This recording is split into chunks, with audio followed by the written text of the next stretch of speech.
नमस्कार दोस्तों, हमारे इस YouTube चैनल पीपीसी लर्निंग में आप सभी का स्वागत है। आज का हमारा इस वीडियो का टॉपिक है क्लास 10th एनसीईआरटी साइंस का चैप्टर 12 जिसका नाम है इलेक्ट्रिसिटी। यह एक इम्पोर्टेंट चैप्टर है जो आपके लिए पढ़ना बहुत जरूरी है। चलिए शुरू करते हैं। आज हम इस वीडियो में इस चैप्टर के सारे बेसिक्स क्लियर करेंगे। चलिए शुरू करते हैं। सबसे पहले इलेक्ट्रिसिटी की डेफिनेशन क्या होती है, या हम सिंपली इलेक्ट्रिसिटी को किस तरह से डिफाइन कर सकते हैं। Electricity any effect resulting from the existence of stationary और मूविंग इलेक्ट्रिक चार्ज। इलेक्ट्रिसिटी की बिल्कुल सिंपल डेफिनेशन ये है कि इलेक्ट्रिसिटी एक इफेक्ट है जो मूविंग या फिर स्टेशनरी इलेक्ट्रिक चार्ज के कारण प्रोड्यूस होता है। यही यहाँ पे लिखा हुआ है, एनी इफेक्ट कि एक इफेक्ट, कोई effect resulting from the existence of stationary और मूविंग इलेक्ट्रिक चार्ज। कोई इफेक्ट जो मूविंग या फिर स्टेशनरी इलेक्ट्रिक चार्ज के कारण प्रोड्यूस होता है या एग्जिस्ट करता है, वो होता है इलेक्ट्रिसिटी। फिर है इलेक्ट्रिक करंट। बिल्कुल बेसिक टर्म्स हम इस वीडियो में क्लियर करेंगे। इलेक्ट्रिक करंट को भी हम सिंपली डिफाइन कर सकते हैं कि electric current is expressed by the amount of charge flowing through a particular area in unit time। Electric current की डेफिनेशन को आप बिल्कुल सिंपली समझिए कि इलेक्ट्रिक करंट क्या है। Electric current is expressed by the amount of charge flowing through a particular area in unit time। कि electric current को हम एक्सप्रेस कर सकते हैं कि एक पार्टिकुलर एरिया में से एक यूनिट टाइम में कितना चार्ज फ्लो कर रहा है। अब बिल्कुल सिंपली समझिए, इलेक्ट्रिक करंट इज एक्सप्रेस्ड कि इलेक्ट्रिक करंट को हम एक्सप्रेस कर सकते हैं कि कितना चार्ज फ्लो कर रहा है एक पार्टिकुलर एरिया में से एक यूनिट टाइम में। और हम इसकी एक और डेफिनेशन लिख सकते हैं इलेक्ट्रिक करंट की, the flow of electric charge through a conductor is called electric current. ये तो बिल्कुल सिंपल डेफिनेशन है। तो हम इस तरह से इलेक्ट्रिसिटी और इलेक्ट्रिक करंट को बिल्कुल सिंपली डिफाइन कर सकते हैं। अब हमारा टॉपिक है इलेक्ट्रिक सर्किट कि इलेक्ट्रिक सर्किट को हम किस तरह से डिफाइन कर सकते हैं। अगर आपको कोई पूछ ले what is an electric circuit, तो आप सिंपली रिप्लाई देंगे अ continuous and closed path of an electric current is called an electric circuit. कि हम इलेक्ट्रिक सर्किट उसको बोलेंगे जो कंटीन्यूअस और क्लोज्ड पाथ होगा इलेक्ट्रिक करंट का। बिल्कुल सिंपल डेफिनेशन है कि कंटीन्यूअस और closed path of an electric current is called an electric circuit. कि कंटीन्यूअस और क्लोज्ड पाथ इलेक्ट्रिक करंट का कहलाएगा इलेक्ट्रिक सर्किट। तो इस तरह से हम बिल्कुल सिंपली इलेक्ट्रिक सर्किट को डिफाइन कर सकते हैं। आने वाली वीडियोस में हम इलेक्ट्रिक सर्किट को ड्रा करेंगे, लेकिन आप यहाँ पे सिर्फ याद रखिए कि इलेक्ट्रिक सर्किट क्या है। अ continuous and closed path of an electric current is called an electric circuit. फिर है coulomb, SI unit of electric charge. बिल्कुल सिंपल है और बहुत इंपॉर्टेंट है कि एसआई यूनिट क्या है इलेक्ट्रिक चार्ज की, वो है कूलम। फिर है एम्पेयर, इलेक्ट्रिक करंट की एसआई यूनिट है एम्पेयर। ये आपके लिए याद रखना बहुत जरूरी है। फिर है एमीटर, कि एमीटर क्या होता है, an instrument used to measure electric current in a circuit. Ammeter एक इंस्ट्रूमेंट है जिसका यूज होता है इलेक्ट्रिक करंट को मेजर करने के लिए किसी सर्किट में। बिल्कुल सिंपल, एमीटर एक इंस्ट्रूमेंट है जिसका हम यूज करते हैं इलेक्ट्रिक करंट को मेजर करने के लिए किसी सर्किट में। तो अब तक हमने पढ़ा इलेक्ट्रिक सर्किट क्या है। इलेक्ट्रिक सर्किट एक कंटीन्यूअस और क्लोज्ड पाथ है इलेक्ट्रिक करंट का। फिर SI unit of electric charge है coulomb, SI unit of electric current है एम्पेयर। और एमीटर क्या होता है, एमीटर एक इंस्ट्रूमेंट है जिससे हम इलेक्ट्रिक करंट को मेजर करते हैं किसी सर्किट में। अब हमारा टॉपिक है पोटेंशियल डिफरेंस, कि एग्जाम में क्वेश्चन आ जाता है व्हाट इज पोटेंशियल डिफरेंस। बहुत इंपॉर्टेंट टॉपिक है। चलिए शुरू करते हैं। Potential difference, it can be defined as work done to move a unit charge from one point to the other. आप बिल्कुल सिंपली समझिए इस डेफिनेशन में मैं क्या कहना चाह रहा हूं कि पोटेंशियल डिफरेंस को हम डिफाइन कर सकते हैं कि कितना वर्क हुआ एक यूनिट चार्ज को एक पॉइंट से दूसरे पॉइंट पे ले जाने के लिए। यही यहाँ पे लिखा हुआ है, it can be defined as work done, कि कितना काम हुआ टू मूव करने के लिए एक यूनिट चार्ज को एक पॉइंट से दूसरे पॉइंट तक। अब हम इसको समझते हैं। If W is the amount of work done, यदि हम W को माने कि W काम हुआ है, वर्क डन हुआ है on the charge Q, charge को हम ले लेते हैं Q in the process of charging a body, then potential जिसको हम डिफाइन कर रहे हैं यहाँ पे V से इज गिवन बाय, यानी इसका फॉर्मूला क्या बनेगा, potential difference V equal to energy spent by conductor, जो यहाँ पे हम ले लेते हैं W बाय चार्ज फ्लोइंग, जो हम ले लेते हैं Q, यानी फॉर्मूला बना V equal to W by Q। ये पोटेंशियल डिफरेंस का फॉर्मूला है, V equal to W by Q। आप पोटेंशियल डिफरेंस को बिल्कुल सिंपली समझ गए होंगे कि इसको हम डिफाइन कर सकते हैं कि एक यूनिट चार्ज को मूव करने में एक पॉइंट से दूसरे पॉइंट तक कितना काम हुआ, वो होता है पोटेंशियल डिफरेंस। अब हमारा टॉपिक है इलेक्ट्रिक पोटेंशियल की। इलेक्ट्रिक पोटेंशियल को हम किस तरह से डिफाइन कर सकते हैं, इसकी क्या डेफिनेशन हम दे सकते हैं। Electric potential, the energy required to bring unit electric charge from infinity to the point in an electric field. ये है इलेक्ट्रिक पोटेंशियल की डेफिनेशन, बिल्कुल सिंपल डेफिनेशन है।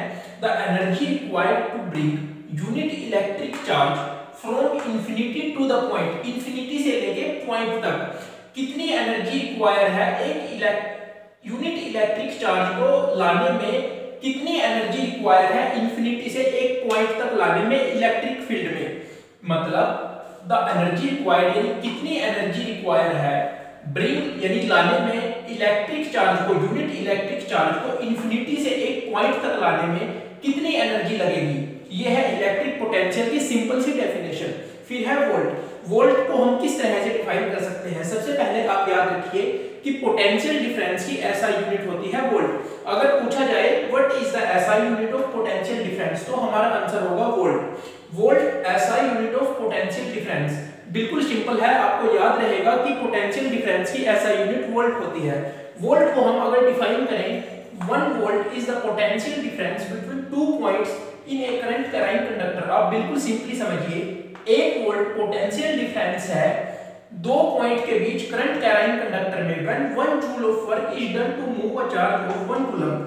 जब 1 जूल वर्क किया जाता है एक कूलम चार्ज को मूव करने में from 1 point to the other, एक पॉइंट से दूसरे पॉइंट तक, इसको हम डिनोट करते हैं V से। तो इसका फॉर्मूला बनेगा 1 वोल्ट यानी V equal to 1 joule. Joule को हम रिप्रेजेंट कर रहे हैं जैसे बाय 1 कूलम C से, या इसका फॉर्मूला बनेगा ये। अब हम पढ़ेंगे वोल्टमीटर। वोल्टमीटर क्या होता है, बिल्कुल simple, the instrument used to measure potential difference. Voltmeter एक इंस्ट्रूमेंट होता है जिसका क्या काम है, पोटेंशियल डिफरेंस को मेजर करना। तो अगर आपसे पूछे पोटेंशियल डिफरेंस को हम किससे मेजर कर सकते हैं, तो हमारा आंसर होगा वोल्टमीटर। फिर है सर्किट डायग्राम। अगर आपसे कोई पूछे व्हाट इज सर्किट डायग्राम, तो हम इसको बिल्कुल सिंपल डिफाइन कर सकते हैं, a schematic diagram in which different components of the circuit are represented by the symbols। बिल्कुल इजी डेफिनेशन है कि यह एक डायग्राम होता है जिसमें different components of the circuit को, यानी जो डिफरेंट कंपोनेंट्स हैं उनको एक डायग्राम में उनके सिंबल्स के द्वारा रिप्रेजेंट किया जाता है, वो होता है सर्किट डायग्राम। यानी यह एक डायग्राम होता है जिसमें सर्किट के डिफरेंट कंपोनेंट्स को उनके सिंबल्स के द्वारा रिप्रेजेंट किया जाता है। फिर है सेल या बैटरी। बिल्कुल सिंपल है, सेल या बैटरी क्या होता है, आप इनको अच्छे से जानते हैं। A source of direct current DC, direct current को हम लिखते हैं डीसी से, यानी सेल या बैटरी क्या है, ये सोर्स है डायरेक्ट करंट के जिनमें केमिकल एनर्जी कन्वर्ट होती है इलेक्ट्रिकल एनर्जी में। तो यहाँ पे हमने पढ़ा वोल्टमीटर की, वोल्टमीटर का क्या काम है, जो मेजर करता है पोटेंशियल डिफरेंस को, यानी पोटेंशियल डिफरेंस को हम किससे मेजर कर सकते हैं, वोल्टमीटर से। फिर हमने पढ़ा सर्किट डायग्राम क्या है। फिर सेल और बैटरी। सेल और बैटरी को आप अच्छे से जानते हैं, a source of direct current, कि सेल या फिर बैटरी सोर्स है डायरेक्ट करंट के जिनमें केमिकल एनर्जी कन्वर्ट होती है इलेक्ट्रिकल एनर्जी में। अब हम पढ़ेंगे बहुत ही इंपॉर्टेंट टॉपिक ओम्स लॉ, जो एग्जाम में आ जाता है, डिफाइन ओम्स लॉ। चलिए शुरू करते हैं ओम्स लॉ। ओम्स लॉ को हम बिल्कुल सिंपली डिफाइन करेंगे, बिल्कुल सिंपली समझेंगे। The electric current, electric current को यहाँ पे हम डिफाइन कर रहे हैं I से।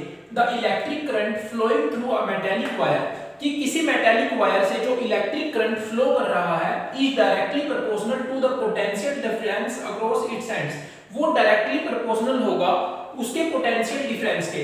यानी किसी भी मेटेलिक वायर से जो इलेक्ट्रिक करंट जिसको हम डिनोट कर रहे हैं I से फ्लो कर रहा है, वो डायरेक्टली प्रोपोर्शनल है पोटेंशियल डिफरेंस को। पोटेंशियल डिफरेंस को हम डिनोट कर रहे हैं V से, across its ends provided it's temperature remaining the same. अब ओम्स लॉ को हम किस तरह से फॉर्मूला से दिखा सकते हैं, V डायरेक्टली प्रोपोर्शनल I, ये है डायरेक्टली प्रोपोर्शनल का साइन, और इसका एक और फॉर्मूला है V इक्वल टू IR। अब आप सिंपली समझिए ओम्स लॉ क्या है। ओम्स लॉ को हम डिफाइन कर सकते हैं कि किसी भी मेटेलिक वायर से जो इलेक्ट्रिक करंट फ्लो कर रहा है वो डायरेक्टली प्रोपोर्शनल होगा पोटेंशियल डिफरेंस के।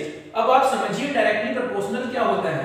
डायरेक्टली प्रोपोर्शनल को आप बिल्कुल सिंपली समझिए कि अगर यहाँ पे इलेक्ट्रिक करंट इंक्रीज करे तो पोटेंशियल डिफरेंस भी इंक्रीज करेगा, और अगर पोटेंशियल डिफरेंस डिक्रीज करेगा तो इलेक्ट्रिक करंट भी डिक्रीज करेगा। तो आप समझ गए होंगे डायरेक्टली प्रोपोर्शनल का क्या मतलब है कि यदि एक इंक्रीज कर रहा है तो दूसरी भी इंक्रीज करेगी, और यदि एक डिक्रीज कर रहा है तो दूसरे वाला भी डिक्रीज होगा। और अब हम पढ़ेंगे nichrome. It is an alloy of निकल, chromium, manganese and iron metal. ये बिल्कुल सिंपल डेफिनेशन है जो एक नंबर में पूछ ली जाती है। What is nichrome? तो निक्रोम एक अलॉय है निकल का, क्रोमियम का, मैंगनीज का और आयरन मेटल्स का। तो इसमें हमने बहुत इंपॉर्टेंट टॉपिक पढ़ा, ओम्स लॉ, यानी इलेक्ट्रिक करंट जो किसी मेटेलिक वायर से फ्लो कर रहा है वो डायरेक्टली प्रोपोर्शनल है पोटेंशियल डिफरेंस के, उसको हम बोलते हैं ओम्स लॉ, जिसको हम डिफाइन कर सकते हैं V डायरेक्टली प्रोपोर्शनल I और V equal to IR। Directly proportional का मतलब भी आप अच्छे से समझ गए होंगे। इस वीडियो में हमने अब तक बहुत से बेसिक पॉइंट स्टडी किए इलेक्ट्रिसिटी चैप्टर के, जो आपके इस चैप्टर में बहुत काम आएंगे। इसलिए प्लीज इस वीडियो को ध्यान से देखिए और इसको अच्छे से रिवाइज कीजिए। अभी यह चैप्टर और भी रहता है जिसको हम आने वाली वीडियोस में स्टडी करेंगे। इसके जो बेसिक पॉइंट हैं और भी रहते हैं, जैसे इंसुलेटर क्या है जिसको आप अच्छे से जानते हैं, कंडक्टर क्या है, रेसिस्टिविटी, रेजिस्टेंस, वाट, यानी बहुत से पॉइंट हैं जिनको हम आने वाली वीडियोस में स्टडी करेंगे, और आने वाली वीडियोस में हम इनके न्यूमेरिकल्स भी करेंगे। तो प्लीज अगर आपने अभी तक चैनल को सब्सक्राइब नहीं किया तो प्लीज चैनल को सब्सक्राइब कर लीजिए, और यदि आज वाली वीडियो आपको अच्छी लगी हो तो वीडियो को लाइक कीजिए, अपने दोस्तों के साथ शेयर कीजिए। थैंक यू, मिलते हैं अगली वीडियो में।